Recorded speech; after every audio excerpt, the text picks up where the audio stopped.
Hey, how you doing? This is Tom, and this is Tom's Radio Room Show, and I got some good news for us shortwave listeners. Actually, Dr.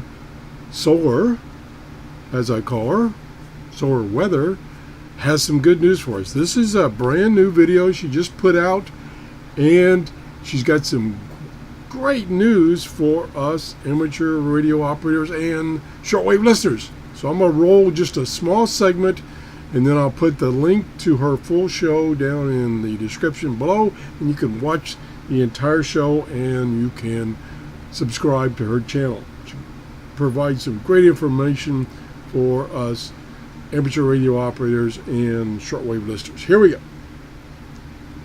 Solar flare and particle radiation storm outlook over the coming week. Everything, of course, is still in the green when it comes to solar flares, but we do have that new region that is rotating into Earth view off of the sun's east limb.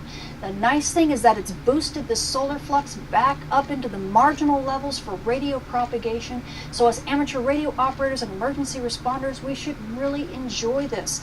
Now, the other nice thing is that we actually have a couple more regions that are going to be rotating into view shortly thereafter, so we can enjoy the... Okay, so what she's saying is the solar flux index will be in the 70s. She goes on to say it might last 2 weeks, maybe 3 weeks. So it's unbelievable that we're excited about a solar flux index in the 70s when we really like it to be in the hundreds and above. But right now we're desperate. And the solar flux has been in the 60s, and there's a big difference between the solar flux being in the 60s and in the 70s.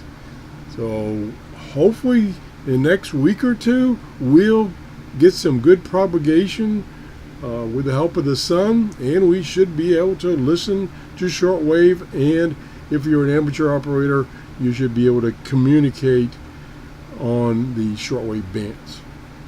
Thanks for watching. If you enjoyed my show, please give me a thumbs up. Bye-bye. Oh, by the way, have a great day. See ya.